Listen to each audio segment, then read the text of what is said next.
Merci à tous de vous être rendus présents pour cette discussion. On va partir sur un petit 45 minutes du coup de présentation sur la bière sans alcool où on va essayer de voir pas mal de choses. Mais d'abord, alors je veux juste présenter un petit peu l'allemand pour les 3-4 personnes qui connaîtraient peut-être pas l'allemand. Du coup, l'allemand, c'est une société qui produit principalement des levures sèches actives, donc pour faire fermenter les bières, mais pas que. On a aussi des filiales un peu partout dans le monde qui vont produire tout ce qui va être levure d'œnologie, de distillerie, mais aussi de nutrition animale, de santé.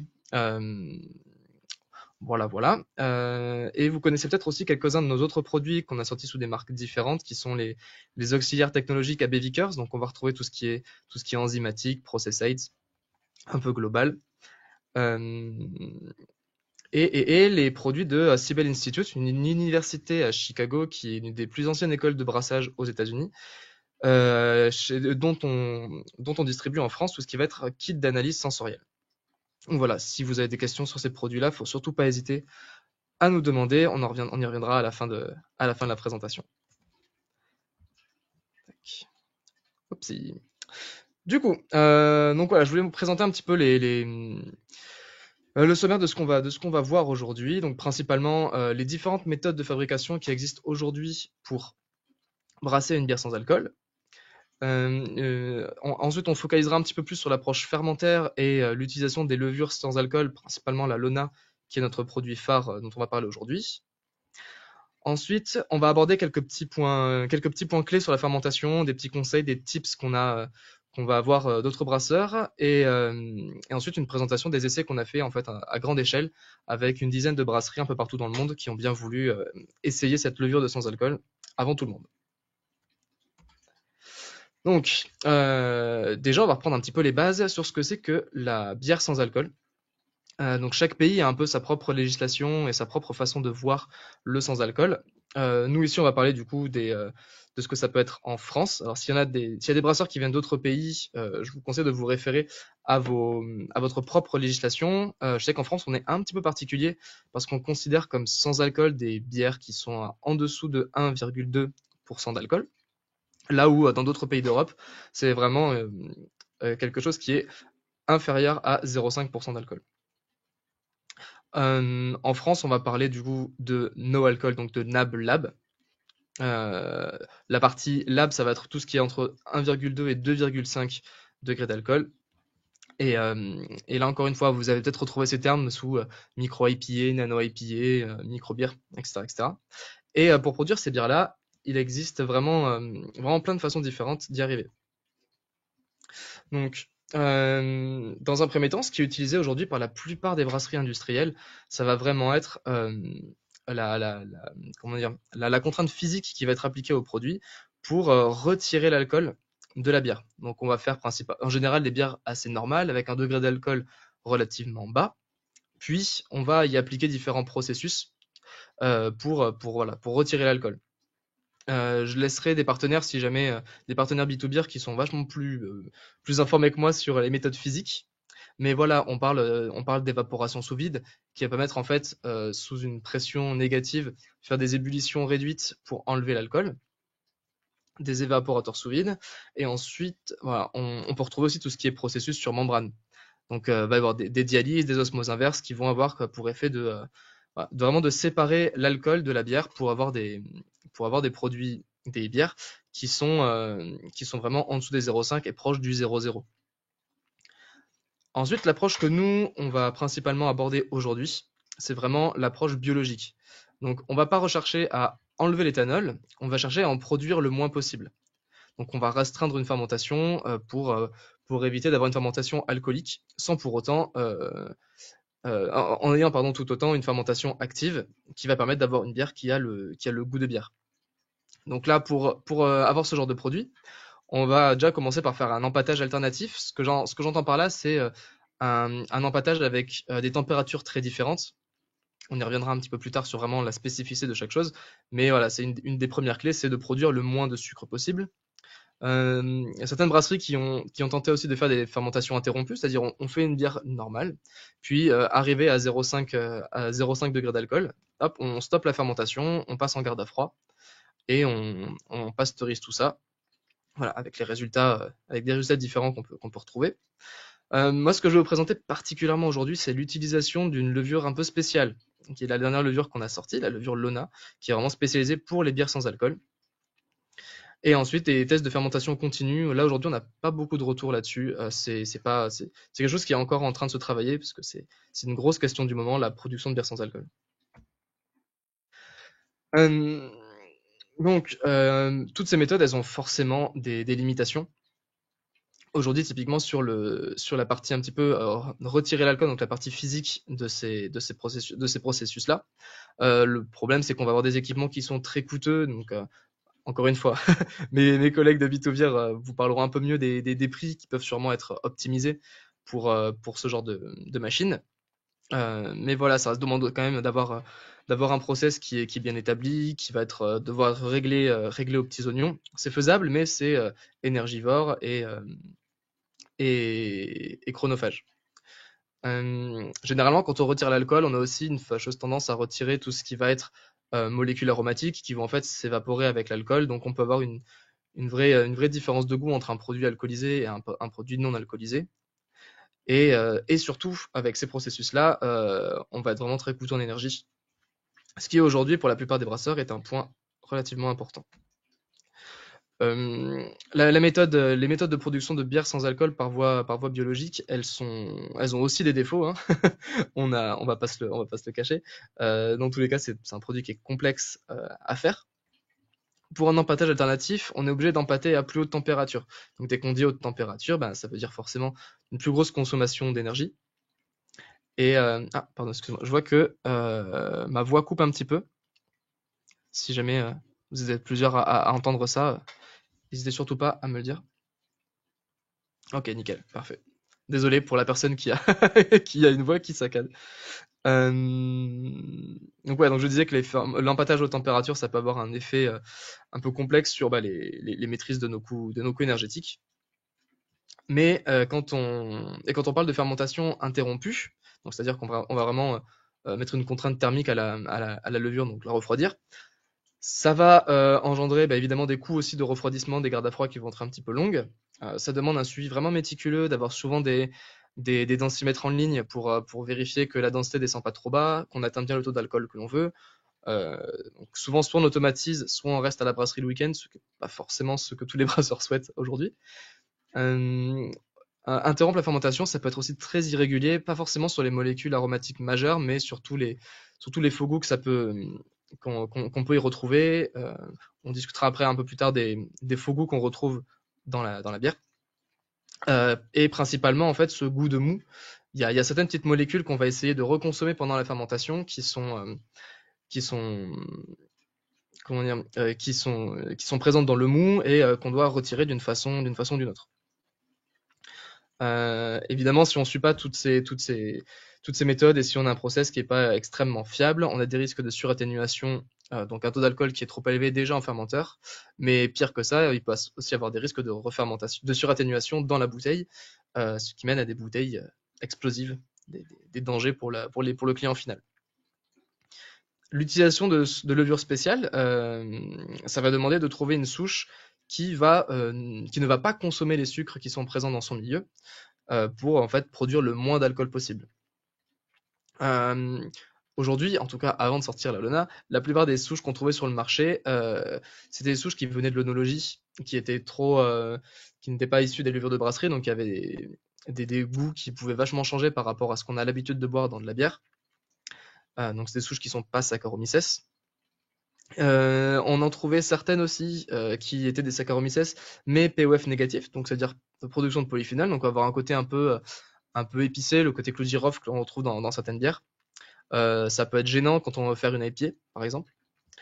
Et dans tous les cas, un traitement de type pasteurisation est nécessaire pour l'utilisation de levure spéciale pour éviter la refermentation en bouteille derrière. Évidemment, on en reparlera un petit peu plus précisément plus loin. Est-ce que déjà vous avez des questions sur sur ces premières slides? Sur vraiment ce que c'est qu'une bière sans alcool. Hop, pas de demande. Baptiste, si tout va bien, je continue. Oui, je te Allez, c'est dirai, bon. ouais. Nickel. Bon, tout le monde sait ce que c'est une bière sans alcool. Déjà, c'est rassurant. Voilà. Donc, je vais vous montrer un petit peu plus. On va rentrer un peu plus dans le détail de l'approche fermentaire de, de la production de bière sans alcool, principalement en utilisant la levure Nablab. Donc, déjà, ce qu'on s'est un peu amusé à faire chez l'Allemand quand on a produit notre souche, c'était de caractériser ce dont les brasseurs avaient besoin, ce dont ils avaient envie pour produire les meilleures bières sans alcool possibles. Donc, après avoir discuté avec différents brasseurs, des chercheurs, plein de gens du milieu, on est arrivé à ces différentes caractéristiques.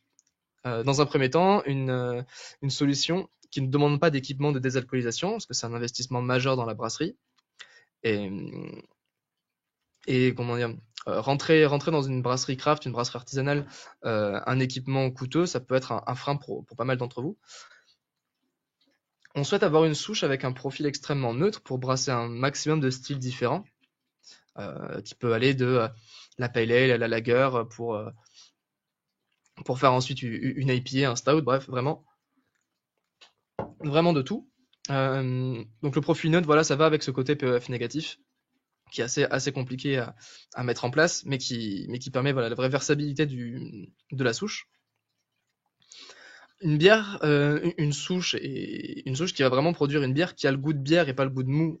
C'était vraiment les premières remarques qu'ont eu les brasseurs quand ils utilisaient des souches de levure qui n'étaient pas issues de culture brassicole. C'est que quand on finissait cette fermentation, certes, on avait une bière qui n'avait pas d'alcool, mais ça sentait le mou, quoi, ce côté un petit peu herbacé, un petit peu de grains crus. Enfin, vous voyez aussi bien quoi ce que je veux dire. Et voilà, on veut vraiment une bière qui a le même goût que notre bière classique. Typiquement, si on veut faire notre bière principale, notre bière de soif, typiquement, qu'on voudrait décliner en version sans alcool, on veut retrouver le même profil aromatique sur la version alcoolisée et sur la version sans alcool. On va vouloir aussi avoir une souche qui a des bonnes performances, qui va fermenter vite, qui va être efficace et qui va nous donner toujours les mêmes résultats, avoir le moins de versabilité dans les produits, c'est quand même, dans les différents brassins. C'est hyper important pour un brasseur qui veut pouvoir avoir de la répétabilité. Un process simple, on a vu que la fermentation continue, ça pouvait être assez complexe.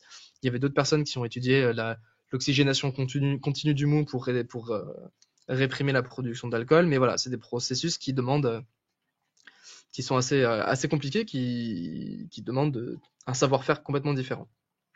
Bon, la polyvalence des styles, on l'a déjà abordé.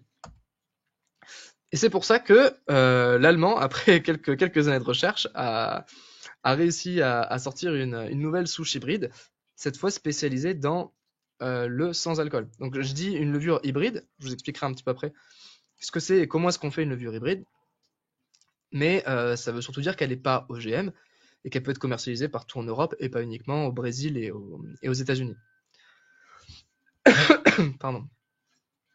C'est la première souche qu'on trouve sur le marché de levure sèche qui va être POF négatif et maltose négative. Donc voilà, on est vraiment sur l'innovation et c'est une des valeurs phares de l'allemand. C'est vraiment de produire des levures qui vont être utiles à tous et qui sont vraiment à la pointe de l'innovation. Ça fait vraiment partie de l'ADN de l'allemand de produire des souches comme ça. Ceux qui avaient suivi un petit peu les autres souches qu'on a sorties récemment, donc je parle là de la Nova Lager, on s'était attardé là sur la répression des gènes qui apportent des faux goûts, typiquement le H2S. C'est un côté un petit peu œuf pourri, voilà, œuf passé. J'espère pour vous que vous l'avez jamais trouvé dans votre bière, mais c'est toujours bien de savoir à quoi ça ressemble. Parce que l'Alona, elle a pour compétence aussi de faire des bières qui n'ont pas ce faux goût et qui répond parfaitement aux besoins des brasseurs, c'est-à-dire que c'est une levure à un taux d'ensemencement très classique. Voilà, on est sur du 50 à 100 grammes par hectolitre. des températures de fermentation qui sont très classiques. Le seul point qui est assez différent ici, ça va être le taux d'atténuation. On va vraiment être entre 15 et 20%. Certains brasseurs sont un petit peu, un petit peu plus bas, mais voilà, on cible vraiment 15% pour atteindre les 0,5% d'alcool. Si on était plus bas, on aurait toujours ce goût de mou qui serait persistant, et plus haut, ben, on serait trop en taux d'alcool. Sa fluctuation est moyenne, ce qui la rend assez polyvalente. Si certains d'entre vous sont équipés de centrifugeuses, voilà, ça peut faire des bières qui sont vraiment crystal clear, comme légèrement easy si vous voulez pas la faire passer par un système de filtration ou de centrifugation. Un des défauts que peut avoir cette souche, ça va être par contre qu'elle n'est pas repitchable dû à des problèmes de cross-contamination, et ce serait quand même dommage d'avoir une souche pure mais sensible à la recontamination qu'on va propager en fait d'un fermenteur à l'autre et qui au bout de deux ou trois batchs ne serait plus maltose négative. Donc, je vous disais que la Lona, c'est une souche hybride non OGM. Le but de l'hybridation, déjà, ça va être d'éviter d'aller bidouiller dans les gènes à la main avec différents outils génétiques pour sélectionner des gènes d'intérêt. Mais on va utiliser les systèmes de reproduction naturels de la levure pour aller sélectionner des gènes qui nous intéressent. Donc la levure, faut savoir, on va faire un petit peu de microbiologie, c'est un peu classique, un peu basique, mais voilà, c'est toujours bien de faire des petits rappels. La levure, elle a deux modes de reproduction. Soit il y a une reproduction asexuée, donc on va avoir notre cellule qui va se séparer en deux clones qui seront exactement les mêmes. Pardon. Ou alors elle peut avoir une reproduction sexuée, où là on appelle ça sporuler, puis se combiner avec un autre spore pour avoir une cellule fille qui va être différente de sa cellule mère. Donc ce ne sont pas des clones. Voilà, donc ça c'est exactement ce qui se passe pendant la reproduction sexuée de la levure. Donc, attendez, on va faire ça, ça va être magnifique. Pointeur laser. On va avoir ici des spores, donc des spores de souches différentes qui n'ont pas le même génome, qui donc n'ont pas les mêmes phénotypes, les mêmes caractéristiques de brassage, qui vont petit à petit fusionner. Donc ici, on a d'abord la membrane cellulaire qui va venir fusionner, puis le rapprochement des noyaux va faire que les gènes, les brins d'ADN vont se mélanger pour avoir une cellule fille qui va avoir les caractéristiques des deux cellules mères. Tac.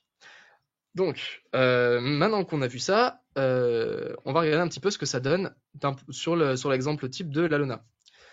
Donc vous voyez que déjà, il y a plusieurs étapes de sporulation et d'hybridation. La première, c'était pour combiner une souche maltose négative. Donc là, c'est que des souches de Saccharomyces cerevisiae. Hein. Ça, c'est assez important. C'est que des souches qui ont un goût de mou. Donc, on va avoir cette première souche maltose négative qu'on va hybrider avec une souche qui ne produit pas d'H2S pour avoir ce gène d'intérêt-là, de ne pas produire d'H2S, qui va produire une première cellule fille qui a donc les deux caractéristiques dont on parlait. Ensuite, on va hybrider cette souche-là avec une souche typique de brasserie, avec déjà de base une atténuation assez faible, mais surtout des arômes qui sont assez forts, une souche qui n'est pas POF positive, une souche qui est POF négative, qui va nous permettre d'avoir une bière qui ait le plus le goût de bière possible. Dans les paramètres de la levure, cette hybride qui ne produit pas d'alcool, vous voyez ici qu'on va trouver un paramètre qui est la réduction des aldéhydes, qui est le point principal pour retirer le goût de mou de la bière. Mais évidemment, on en parlera un petit peu plus loin. Donc, quand on dit qu'on va chercher une souche qui est maltotriose négative, faut bien se rappeler que votre mou, le mou de bière qu'on produit pendant le brassage, il va être composé de différents sucres. Donc à la base, on part d'une grosse molécule d'amidon, comme une espèce de pelote de laine, qu'on va venir saccarifier pendant les paliers d'empâtage. Donc on va produire des dextrines, qui sont ces longues chaînes de sucre, du maltotriose, donc là c'est juste uniquement un enchaînement de 3 glucoses, le maltose, un enchaînement de glucose, et le glucose simple. Toutes les levures qui existent sont capables de consommer le glucose. Ça représente un petit pourcentage du mou de bière classique, en général une 15-20%. Habituellement, toutes les souches sont capables de métaboliser et de consommer le maltose dans votre mou, sauf l'ONA. Donc là, c'est là vraiment où elle va se démarquer, c'est elle va laisser ses sucres tranquilles et les laisser toujours dans le produit fini. Le maltodextrose, il y a seulement certaines souches qui ne vont pas les consommer. Chez nous, ça va être la Windsor, typiquement, et Feu la London qu'on a dû arrêter de produire cette année. Et voilà. Et ensuite, voilà, les seules souches qui sont capables de consommer les dextrines, ça va être donc ça va être Belle Saison qui va être capable de dégrader ces dextrines. Donc c'est ce qu'on appelle le gène diastatique, le gène STA1. Et quand on regarde notre composition dans un mou classique, ben, on voit qu'au final, tout ce qui n'est pas la partie violette ici, ce sont des sucres qui vont rester dans la bière. Donc il y a seulement les glucoses qui vont être transformés en alcool. Un peu plus tôt, on parlait du goût de mou. Ce qui est vraiment voilà, le point clé dans les NabLab. Quand on voit le point clé dans les NabLab, ça va être vraiment ce taux d'aldéhyde. Les aldéhydes, c'est quoi? C'est une molécule qu'on va retrouver qui est produite pendant l'empâtage et l'ébullition. C'est quelque chose qui est naturellement présent dans le grain, qui est tout à fait classique à retrouver dans le mou. Et les levures, pendant leur métabolisme, pendant leur fermentation, les levures, pendant la fermentation, elles vont avoir cette capacité à le réduire, à le reconsommer et voilà, et limiter ce goût-là. Ici, vu qu'on va avoir des fermentations qui sont très faibles, quand on utilise la Saccharomyces ludwigi, qui était la souche traditionnellement utilisée pour les brassages de bière sans alcool, on retrouve dans le mou final des concentrations qui sont quasiment similaires à celles du mou. On retrouve dans la bière finale des concentrations qui sont quasiment celles du mou. Et voilà, donc on ne faut pas s'étonner à la fin qu'on ait une bière qui a le goût de mou. Là où l'ONA est vachement plus compétente, elle réduit de moitié quasiment les aldéhydes qu'il y a dans la bière. Parce que voilà, on voit que cette réduction elle n'est pas juste due à un mou qui était moins riche, c'est que vraiment la Lona elle utilise ici 43% des aldéhydes. Voilà, donc les deux aldéhydes qu'on trouve le plus généralement dans la bière, si vous voulez faire vos petites recherches aussi de votre côté, ça va être le 3-méthylbutanal et le 2-méthylbutanal, un petit peu de méthional aussi, mais voilà, c'est vraiment ces deux premières qu'on retrouve principalement. Hop. Et donc une bière qui a le goût de bière, c'est une bière qui n'a pas le goût de mou, mais qui a aussi le goût de bière. Donc il faut que la levure que l'on utilise apporte des arômes que l'on retrouve traditionnellement dans les bières. C'est les molécules d'intérêt qu'on va retrouver, enfin les molécules qui vont vraiment donner ce goût de bière, ça va être les esters. Les esters, vous les retrouvez principalement dans les bières, dans certaines bières belges type ABI et les Hefeweizen en Allemagne. C'est typiquement l'arôme de banane qu'on va retrouver sur certaines souches. Typiquement, si vous brassez avec la Munich classique ou avec la ABI, c'est vraiment des arômes qui vont être très très présents dans des quantités énormes. Mais il faut savoir que dans toutes les bières, dans tous les styles de bière, on va retrouver une quantité, ne serait-ce qu'un fil d'isomylacétate de tous les esters.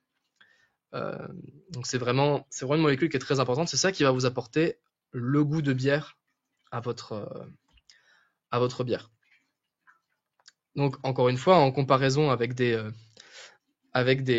souches comme Ludwigi, bah, on voit bien que elles sont présentes en grande partie dans les bières qu'on avait produites en laboratoire.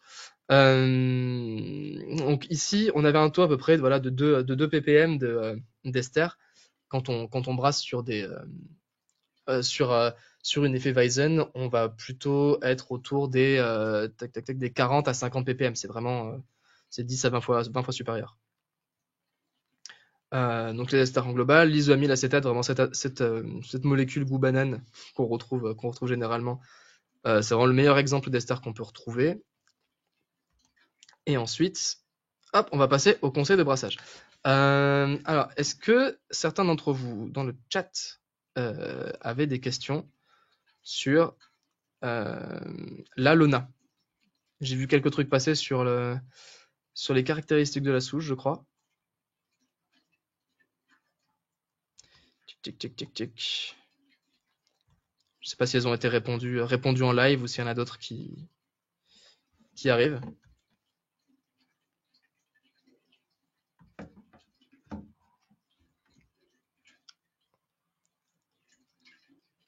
Hop. Alors, je vois qu'il y a deux petites questions. C'est bien ça, hein, Baptiste, Vincent. Deux petites questions dans le chat. Alors, un avis sur la nécessité de la filtration centrifugation.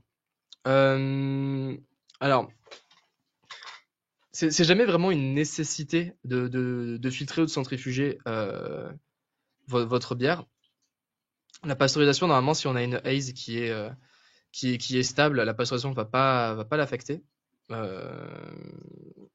Voilà, c'est toujours mieux. La plupart des brasseries aujourd'hui vont s'équiper d'une centrifugation, ne serait-ce que pour enlever la biomasse, gagner du temps de fermentation, et vraiment plus gagner du temps que vraiment avoir une bière très claire. Je pense que mes collègues dans Bit2Beer qui commercialisent des centrifugeuses seront plus à l'aise pour vous parler de ça, mais je crois que si j'ai bien compris, c'est qu'il y a il y a différents niveaux de centrifugation. Une qui va permettre d'enlever la biomasse, d'enlever les levures. Et plus on pousse dans la vitesse de rotation de la centrifugeuse, plus on va faire du polissage. Et là, on va vraiment enlever toute la partie protéines et haze dans votre bière, quoi. Je sais pas si ça a répondu. Tac, tac, tac. Ensuite, Quentin qui demande l'impact gustatif laissé par le maltose dans le produit fini. On va y revenir un petit peu plus tard sur l'impact du maltose. On va avoir des bières qui vont avoir une densité finale qui va être plus élevée que ce que vous avez l'habitude de faire parce que, comme je disais, il va y avoir 80-85% de sucre résiduel dans votre bière qui vont être compensés par une acidité. On verra après pourquoi c'est vraiment nécessaire de rajouter de l'acidité dans votre produit, mais on arrive toujours à trouver un équilibre entre les sucres et l'acide.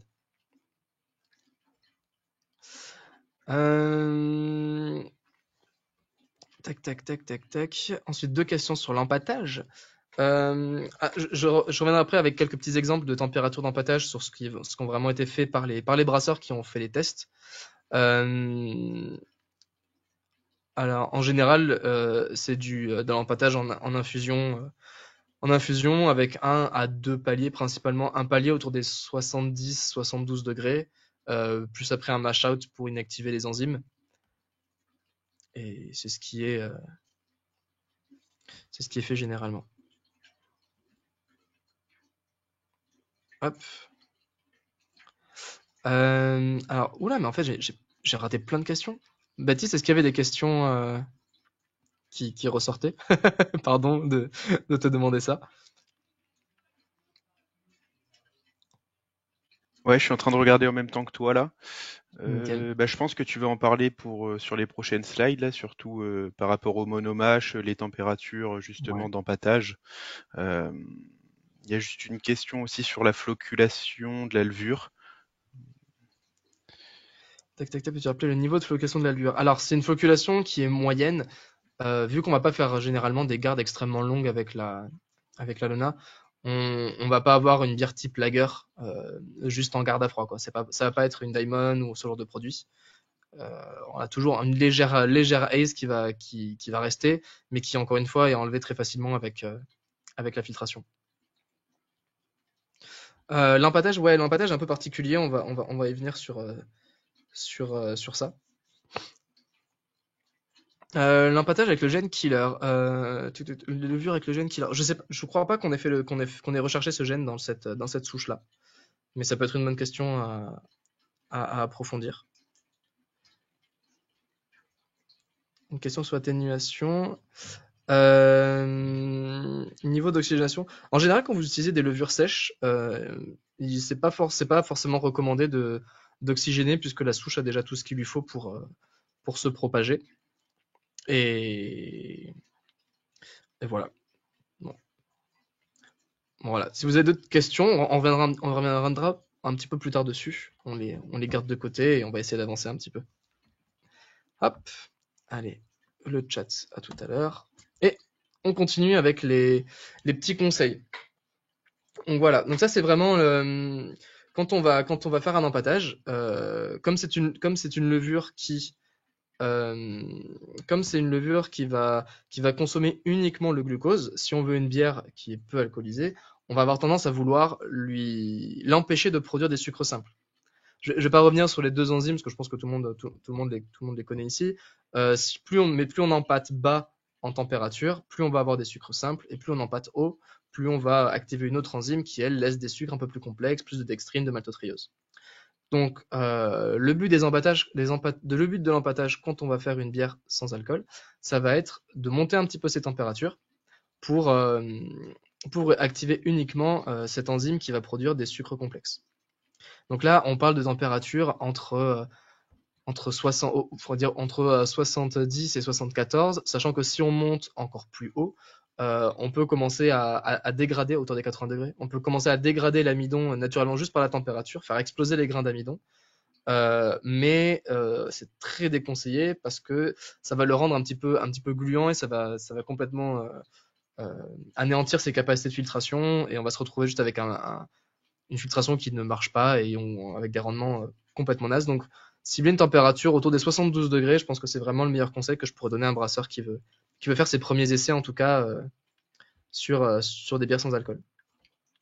En termes de densité initiale, vu qu'on a une atténuation d'environ 15%, on va essayer de cibler une densité initiale entre 5 et 7 degrés plateau. Donc 1020, 1060, entre 1020 et 1027, selon les unités que vous avez l'habitude d'utiliser. Mais, mais voilà, ça permet d'être sûr d'avoir un taux d'alcool qui est relativement bas, qui va être en dessous en tout cas des 0,5 degrés, parce que c'est ça qu'on va cibler nous avec l'Alona. Et, euh, et voilà, pour tout ce qui va être de la filtration, il n'y a pas vraiment d'impact sur le côté sans alcool. Faut toujours avoir son pH autour des 5, entre 5 et 5,4 pour l'empâtage, bien filtré avec une eau au même pH. Gérez vos minéraux comme vous en avez l'habitude et, et voilà. Soit vraiment sur la première partie de la filtration, ça, y a pas trop de soucis à se faire. Hop, et oui, nickel. Un autre point qui va être extrêmement important, et ça sera vraiment le cas pour tout le process, ça va être de vraiment maîtriser son pH. Pendant l'infiltration, voilà, vous allez pouvoir faire votre pH, utiliser vos pH habituels entre 5,1 et 5,4. Ça, c'est vraiment pour la, pour l'activité enzymatique qu'on va rester dans ces cibles-là. Si vous travaillez en bio, vous pourrez utiliser uniquement de l'acide lactique, comme d'habitude. L'acide phosphorique peut avoir un intérêt ici, si vous n'êtes pas en bio, mais évidemment, c'est interdit de l'utiliser pour des bières bio. Euh, ouais. Après ébullition, on va cibler un pH de 4,6 dans le fermenteur, donc on peut corriger ce pH avec les mêmes acides que précédemment, acide lactique, acide phosphorique. Pourquoi est-ce qu'on fait ça? C'est parce qu'on va se retrouver avec une bière qui est encore très riche en sucre. C'est du maltose, c'est des sucres qui sont très facilement assimilables par beaucoup de levures, beaucoup de bactéries et aussi malheureusement des bactéries pathogènes. Typiquement dans une bière qui va être à un pH de 5,4 quand on l'envoie en fermenteur, on est pile poil dans la gamme, dans la, comment dire, dans la plage fétiche des entérocoques, type Escherichia coli. Voilà, c'est des levures qu'on peut retrouver dans les excréments, dans les restaurants qui sont pas bien nettoyés. Et voilà. En général, c'est pas très bon signe déjà, et surtout, ça peut être un pathogène dangereux pour la consommation humaine. Voilà, donc là, on va vraiment rentrer sur un produit qui est, comment dire, qui n'est plus protégé par l'alcool, qui n'est plus protégé par des levures compétitives. Donc, c'est un milieu qui est extrêmement dangereux et propice aux contaminations bactériennes. Pendant toute la fermentation, on va suivre les pH. Habituellement, quand vous brassez vos bières, je ne sais pas si tous les brasseurs font ça, mais on conseille souvent de prendre en même temps la densité et le pH pour faire des suivis de fermentation. Ça permet de savoir où on est la bière pendant son processus fermentaire. Ce qu'on va vraiment noter avec la Lona, c'est que on va perdre un petit peu moins de points de pH quand on va fermenter. On va être autour des 0,2, 0,4. 0,2, 0,4. Donc ça veut dire qu'on va finir avec une bière qui est à voilà, entre 4,2 et 4,4 dans le fermenteur. Pour les mêmes raisons que j'évoquais précédemment de pathogènes, de bactéries sauvages et de choses qui peuvent traîner dans les bouteilles. Euh, on, corrige on corrige juste avant le conditionnement, donc en fin de fermentation, avec un pH voilà, autour de 4, donc ça peut varier entre 3,9 et 4,1. Mais voilà, on va vraiment rester dans cette gamme-là. Et un petit conseil aussi que j'ai vu avec des brasseurs qui n'étaient pas en bio, c'est d'essayer d'utiliser différents acides pour votre bière. Mélanger un peu d'acide lactique, un peu d'acide phosphorique, c'est toujours intéressant. Ça permet d'éviter d'avoir ce côté trop chimique. Je sais pas si vous avez déjà goûté par exemple des sours qui sont pas fermentés en lactique, ou c'est juste en fait un ajout. Hop, on prend un bidon de 5 litres d'acide lactique et on le balance dans la cuve ébue.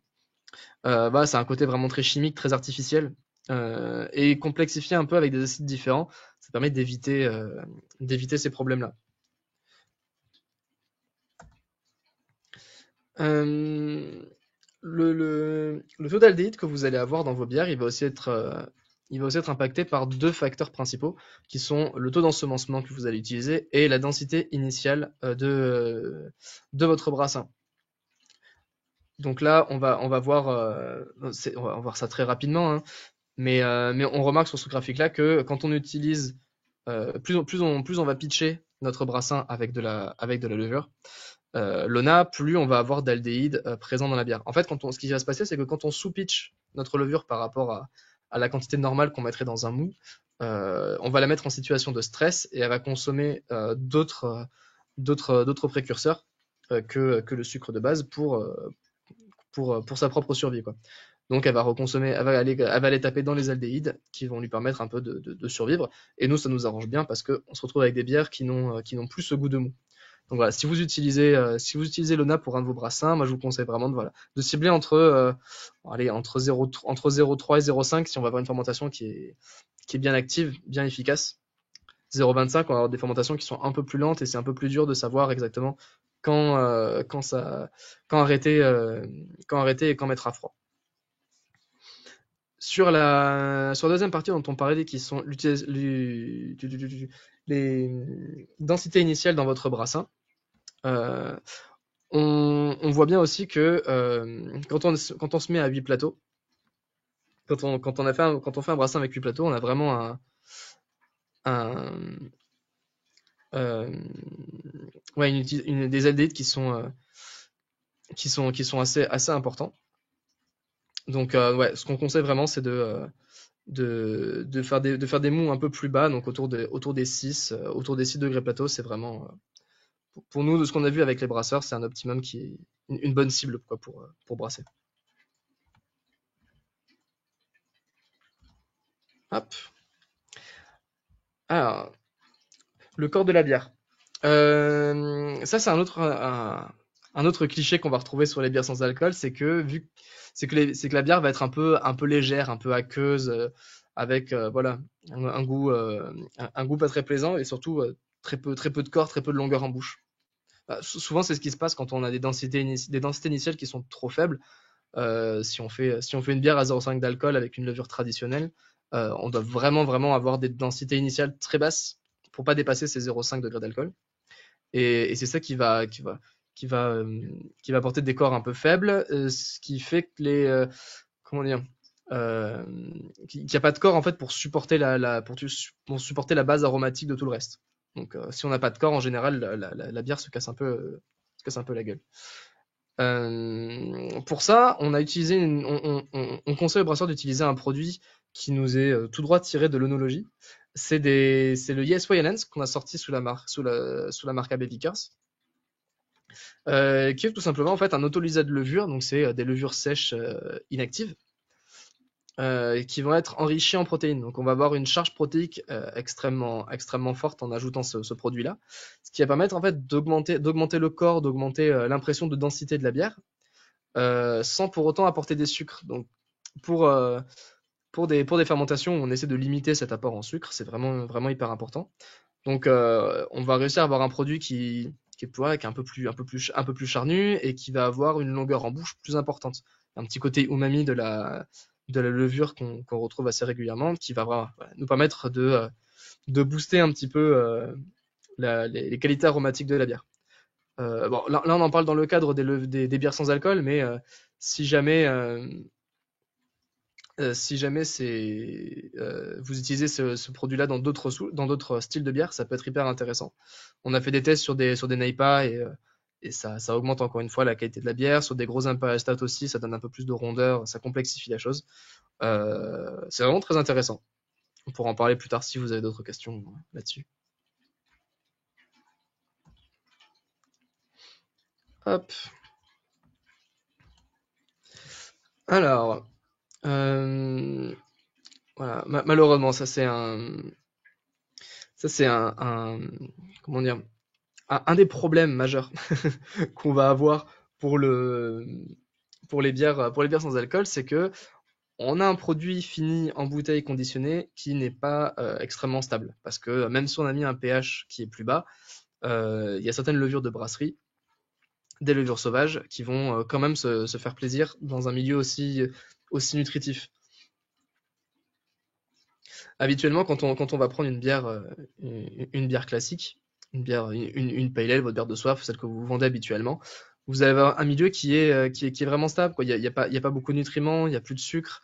Euh, si c'est bien fait, il y a plus d'oxygène dans la bière, donc pas d'oxydation, et du coup pas de possibilité de créer comment dire, de continuer une fermentation, et en plus un taux d'alcool fort entre grands guillemets, mais au-dessus de 2-3 degrés, va permettre de stabiliser le processus, quoi. Là, quand on est sur une bière sans alcool, on a vraiment plus du tout ça dans notre milieu. On est vraiment une bière qui est toute nue, quoi, qui est hyper sensible, sensible à toutes les contaminations. Il faut pas croire que c'est uniquement des contaminations qui viennent d'un mauvais nettoyage, de levure sauvage qui serait posée parce qu'on travaille comme des sagouins. Le risque principal qu'on a dans ces bières-là, c'est vraiment la cross-contamination. C'est des levures de brassage que vous utilisez sur vos autres styles. Et voilà, juste avant, vous avez brassé une pale ale, vous l'avez envoyé dans un VBT avant le conditionnement. Voilà, ça va partir. Même si vous avez fait un super nettoyage, la moindre petite cellule qui va rester dans le fermenteur ou dans la bouteille va faire repartir en fermentation, quoi.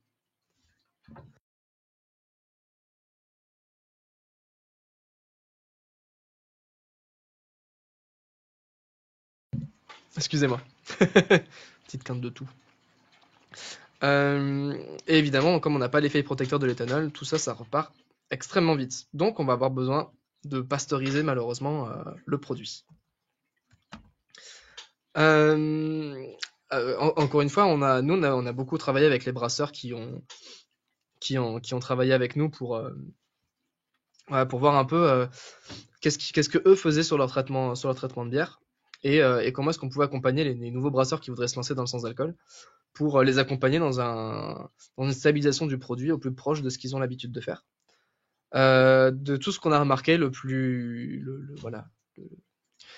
efficace, ça va être le tunnel pasteurisation. C'est que vous avez votre bière qui est terminée d'être produite, elle est dans sa bouteille, elle est capsulée, on passe tout ça dans un tunnel de pasteurisation, et voilà, et c'est fini. On stérilise le contenu et le contenant, et voilà. Aujourd'hui, la plupart des brasseurs sont pas forcément équipés de tunnels de pasteurisation. Mais on a trouvé des petites techniques avec des brasseurs en France. C'est les producteurs de jus de fruits qui vont avoir de quoi pasteuriser le contenant, enfin la bouteille entière. Des productions de pâté, des choses comme ça. En fait, il y a beaucoup d'autres industries qui font la pasteurisation. Et finalement, ça peut être une bonne solution pour se lancer, tester un produit, voir comment la gamme accroche à votre clientèle et ensuite partir, pourquoi pas, s'il y a une vraie opportunité derrière, sur le financement d'un tunnel pasto ou d'un système de pasteurisation en tout cas par la suite. La flash pasteurisation, encore une fois, mes collègues professionnels de la pasteurisation seront plus compétents que moi là-dessus. Mais le problème de la flash pasteurisation, typiquement dans les fûts, ce qu'on va faire, c'est qu'on va pasteuriser le produit, mais pas le contenant. C'est qu'on va avoir un fût qui va être proche du stérile, parce qu'on va laver à la soude, à l'acide peracétique, voire à la vapeur. Ça, c'est vraiment le top du top. Euh, mais voilà, on n'est pas à l'abri d'avoir des problèmes entre la stérilisation du fût et le remplissage. Il peut y avoir des contaminations qui se font à ce moment-là. Et enfin, ce qui est encore en cours d'études, et très honnêtement, j'ai très peu de retours là-dessus aujourd'hui parce que peu de brasseurs le font, c'est le traitement chimique de la bière. C'est rajouter du sorbate, du benzoate de sodium dans la bière. Ça a pour effet en effet d'inhiber la, la croissance des micro-organismes, mais ça a des effets notables sur les qualités de la bière, on va dire. Pour ceux qui ont déjà fait un petit peu de pasteurisation, on utilise ce qu'on appelle des unités de pasteurisation. C'est un combo temps-température qui vont nous donner des unités, voilà, une valeur qui va nous permettre de suivre un peu la pasteurisation. Généralement, pour les brasseurs qui ont l'habitude de pasteuriser leur bière, on va être aux alentours des 20 à 35 PU sur leur produit.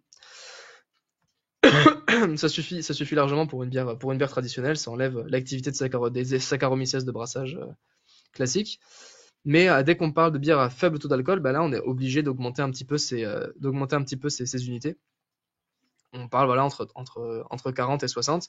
Et si on veut faire du vrai sans alcool inférieur à 0,5 degrés, là, vu qu'on a encore plus de risques, on a moins d'effets inhibants de l'alcool, donc on a vraiment beaucoup de risques d'avoir une décontamination. Là, voilà, on conseille de monter au moins à 80 UP, c'est vraiment le minimum, et après monter, voilà, sans pour autant détériorer trop le produit en le cramant complètement. Voilà, merci Baptiste pour pour la définition des unités de pasteurisation. Donc voilà. Alors, ce que je vais faire, c'est que je vais pas prendre vos questions tout de suite, parce qu'il ne reste pas énormément de temps. Mais je voulais juste revenir sur les essais à grande échelle pour vous donner un petit peu des clés de ce que les brasseurs ont fait dans les 10 brasseries partenaires avec qui on a travaillé. Et ensuite, après ça, je prendrai toutes vos questions sur ce qui reste, si Baptiste n'a pas déjà répondu à tout dans dans le chat. Voilà, donc là, c'est le premier essai qu'on a fait avant de sortir notre Lona. Donc c'est un essai qui a été fait sur 10 brasseries dans le monde entier, qui avaient des tailles très différentes. Donc ça allait de la brasserie craft qui voulait se lancer dans le sans-alcool, aux gros industriels qui a la chance d'avoir une usine pilote dédiée dans son usine. Donc voilà, on ne donnera pas ici le nom des brasseries avec qui on a travaillé, pour des raisons de confidentialité et d'accord, voilà.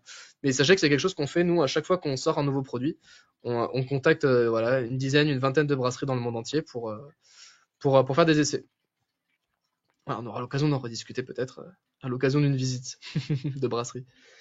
Donc, on arrive bien à une moyenne de taux d'alcool de 0,5 degrés. Donc, c'est vraiment dans la cible de ce que cherche le brasseur.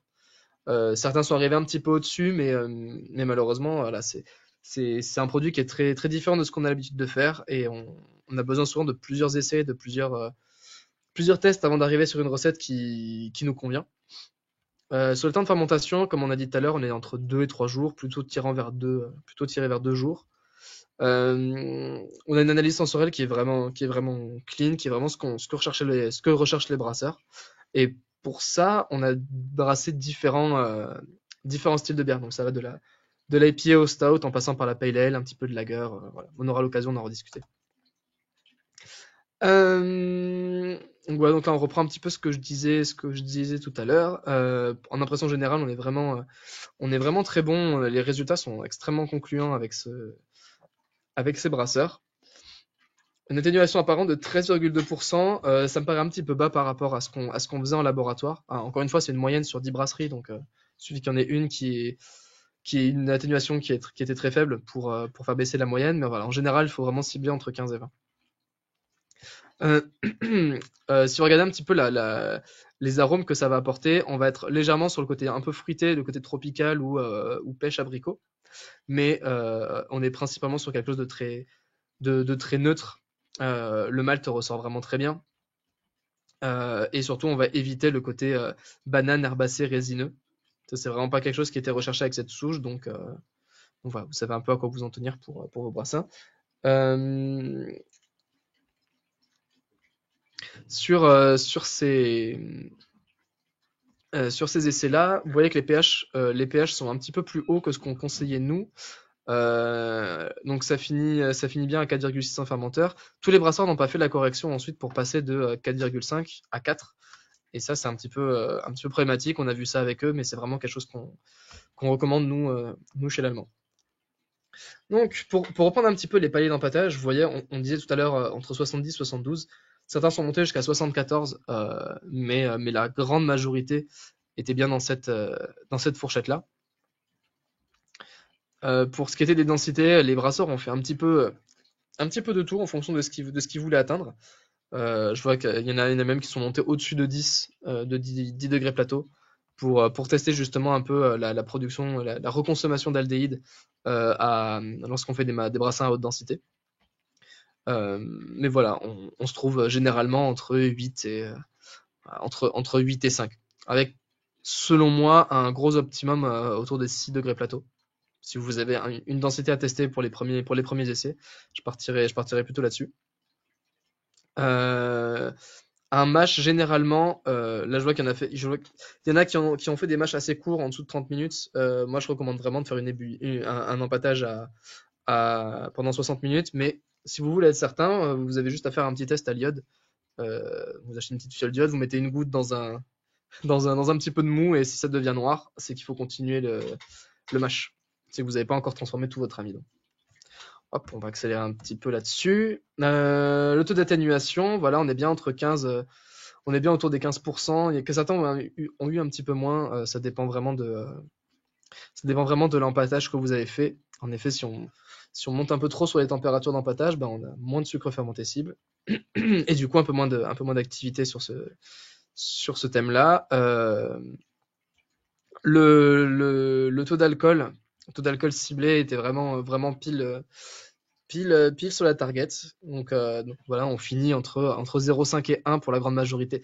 Généralement, la fourchette qu'on a pris entre 0,6 et 1 est un petit peu trop grande. On aurait dû faire des plus petites échelles. Et on aurait vu que la plupart se trouvent entre 0,5, entre 0,4 et 0,6. C'est pas forcément très significatif.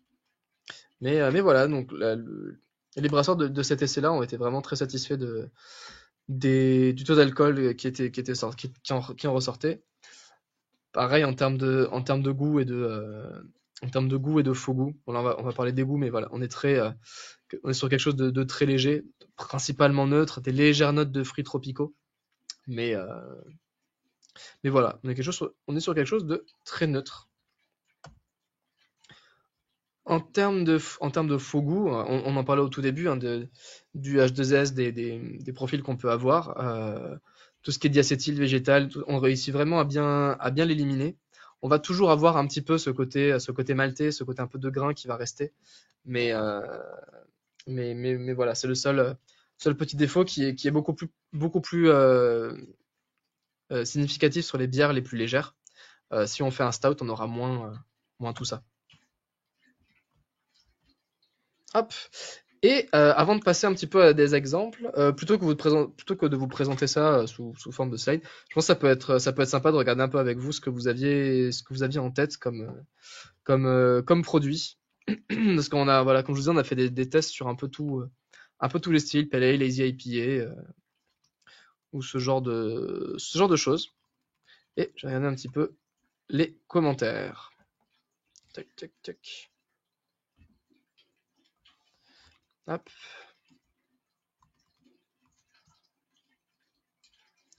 Alors. Baptiste, si tu as des commentaires à mettre en avant. Ouais, je crois que j'ai répondu à tout le monde, hein, Johan, Ah, ok. sur les Ah, bah, questions à peu nickel. près. Donc, ouais. Nickel, nickel. J'ai vu qu'il y avait des questions peut-être sur le USY Enhance. Oui, Euh, ouais, j'ai répondu dans le chat directement aussi. nickel. Nickel, nickel. Possible de faire du kettle souring. Oui, en soi, je vois pas de problème à faire ça. Je pense que c'est surtout ton ébullition après qui va être assez importante pour pas que ça continue à fermenter derrière. Après, il faut savoir que le kettle sour, ça va te fermenter principalement tes sucres simples. Ça va te fermenter ça va fermenter d'abord ton maltose et ton fructose. Donc, ça peut être un peu problématique derrière parce que tu n'auras peut-être pas assez de glucose pour faire une fermentation de l'alona derrière. Donc à voir. Généralement, en fait, on ajoute d'acide pour corriger ton empâtage. Peut suffire à apporter assez d'acide en tout cas. Mais ça peut être à tester. On n'a pas fait de sour, c'est vrai. C'est vrai que ça aurait pu être chouette.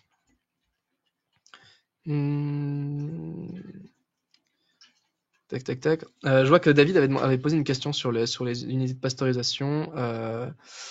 Sur les pasteurisations un petit peu élevées. Alors c'est sûr que dès qu'on fait de la pasteurisation, on touche un peu à l'intégrité du produit. Après, comment dire, aujourd'hui c'est un peu comme la centrifugation il y a quelques années où ça apportait énormément d'oxydation au produit. Là, on va vraiment être sur quelque chose de. On a des techniques, des technologies qui aujourd'hui nous permettent de moins abîmer la bière quand on la fait passer en tunnel pasto, mais forcément, plus on chauffe et plus on va altérer la qualité du produit. Tac, tac, tac. Pour le dry up, c'est une bonne question. C'est complètement faisable. Des brasseurs l'ont fait. Le problème qu'on pourrait avoir, ce sera au niveau du hop creep, parce que c'est un problème assez récurrent en ce moment chez les brasseries qui dosent beaucoup leur houblon. Je partirais plutôt sur des extraits de houblon plutôt que de mettre des pelés en T90. Sur des extraits, des extraits d'huile d'essentiel de houblon, c'est vraiment, à mon sens, aurait plus d'intérêt sur ces bières-là. Après, à voir, ça pourrait être une bonne discussion à avoir avec, avec avec le fournisseur de houblon. Ça peut être cool. Ouais, alors justement, j'ai quelqu'un qui pose la question d'acétate d'isoamyle. C'est pas forcément une énorme production, une forte production en isoamyle. C'est juste une présence et comment dire, une quantité suffisante pour apporter du goût un peu fruité à la bière.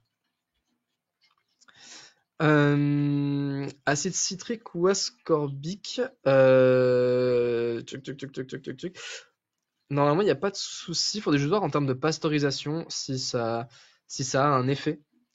Comment dire, s'il peut y avoir une dénaturation des acides, de ces acides-là pendant la pasto. Je t'avoue que j'ai pas de réponse toute faite à cette question-là. Tac, tac, tac, tac, tac, tac. Encore question du dry hopping d'Antoine.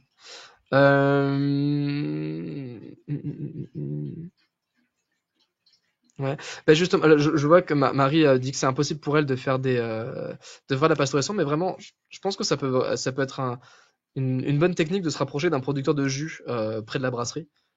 Je sais qu'en là, plutôt dans le nord de la France, évidemment, il y a plutôt en Normandie, il y a beaucoup de producteurs de jus de pommes qui ont le matériel nécessaire pour faire de la pasteurisation. Pour donner un petit exemple, en gros, c'était un système de Palox, un Palox en inox où la brasserie chargeait 500, 600 bouteilles dans un Palox, le passer dans une espèce d'étuve fermée qui montait à la bonne température, qui faisait la pasteurisation, puis les ressortait et les conditionnait. Ça fait un peu plus de boulot, mais pour des petits volumes, ça peut être vraiment intéressant, quoi. Histoire de lancer un produit, faire une bière un peu spéciale.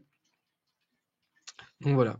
Ouais, pas trop fermentation en bouteille, en effet, tout ce qui est ISO, c'est quand même plus, c'est vraiment nécessaire. Ou alors vous allez avoir une bière qui va être plus alcoolisée, quoi. Vaut mieux partir. Souvent, quand on n'a pas la possibilité d'utiliser la Lona, donc de faire une bière qui est vraiment sans alcool, partir sur une alternative de bière en low alcool en utilisant plutôt Windsor, non, plutôt que Lona, qui va quand même reconsommer le maltose, mais qui sera un peu plus stable en produit fini. Ça peut être une bonne alternative si on veut se lancer dans le bas alcool.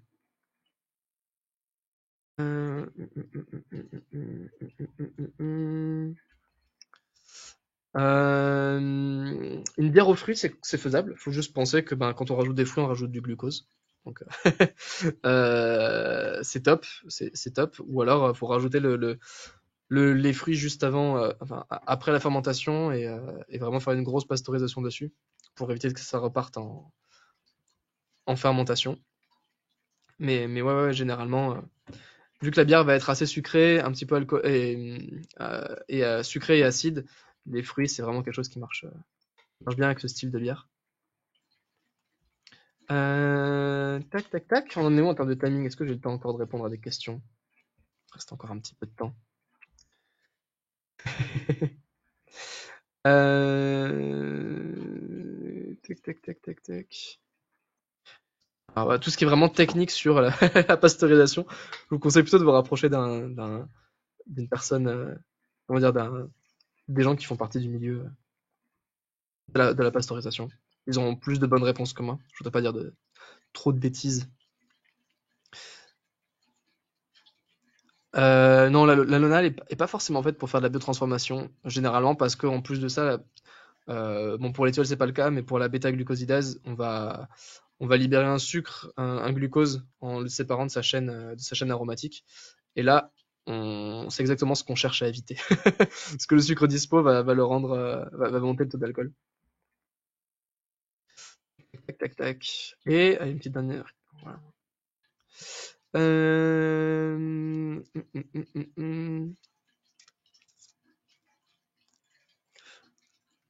Tac, tac, tac. Ah voilà, nickel. Merci Vincent d'avoir repartagé les contacts d'Actemium. C'est vrai qu'ils seront beaucoup plus à même de discuter là-dessus. Et je pense que ce sera intéressant pour eux de discuter de sans alcool. C'est aussi un sujet pour lequel ils sont beaucoup sollicités. Euh, sur le même mot, concrètement, quelle est la différence entre l'utilisation de l'ONA et de la Windsor? Déjà, d'un point de vue métabolisme, la LONA elle va consommer que le glucose, alors que la Windsor va aussi consommer le maltose. Donc, au lieu d'avoir une atténuation de 15%, ce sera une atténuation de peut-être 50-60%. Donc, sur un même mou, on va aller 3-4 fois plus haut en taux d'alcool. Donc, au lieu d'être à 0,5, on va être autour des 2,5. Donc, voilà, pour boire ça avec Windsor, faut gérer encore un peu différemment son empâtage pour descendre au plus bas. La bière sans alcool, donc en dessous de 0,5, du coup, ouais, c'est un peu compliqué de faire sans pasteurisation. Après, voilà, nous, c'est des conseils qu'on donne aux brasseurs parce que on veut pas que les bières explosent au visage des gens.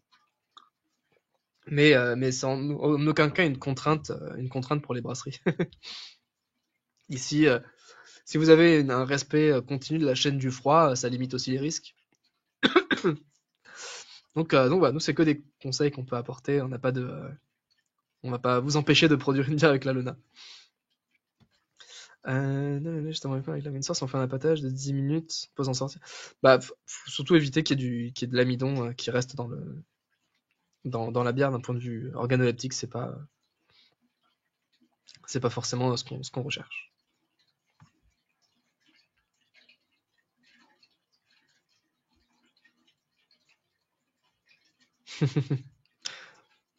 Donc voilà, voilà, voilà. Merci à tous d'être restés aussi longtemps, d'être restés après pour les questions. C'est toujours cool de discuter avec les brasseurs et d'avoir des échanges sur ces sujets-là. Et les questions des uns apportent souvent les réponses aux autres qui ne sont pas encore posé la question, donc c'est top.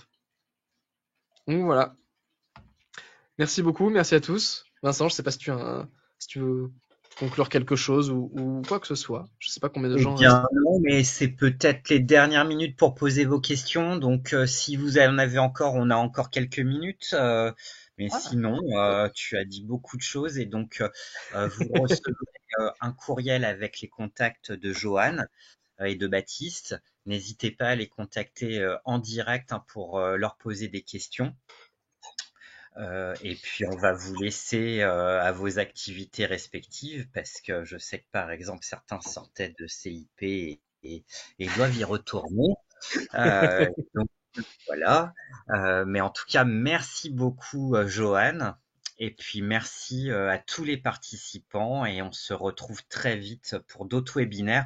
On voudrait que cette série sur les sans-alcool se prolonge. Donc justement, je vais tout faire pour créer une série avec Actemium et Flottweg où on parlera centrifugation et pasteurisation. Donc on essayera de communiquer ça juste après le lab à Roubaix. Eh bien, merci à tous. Merci encore, Johan, et merci à Baptiste qui a assuré dans le chat en live. c'est clair. Merci. C'est normal et Voilà. je pense qu'on enverra une best practice peut-être sur les sans-alcool à ceux que ça intéresse et comme ça il y aura tous les tips dont a parlé Johan. Donc ça peut être Yes. l'occasion de recevoir ça par mail. Eh bien, voilà. Bah, écoutez, s'il n'y a plus de questions, eh bien, on vous souhaite une très bonne semaine et puis on se retrouve très, très vite. Super, Merci Allez, merci à beaucoup. tous. on rallume nos caméras, Baptiste. On dit au Ouais, revoir. En finale. On fait une petite photo de groupe comme ça. Hop. Voilà. Merci tout le monde. Et puis, merci à à tous. À bientôt. Je vais couper la session. Ciao, ciao. Ciao.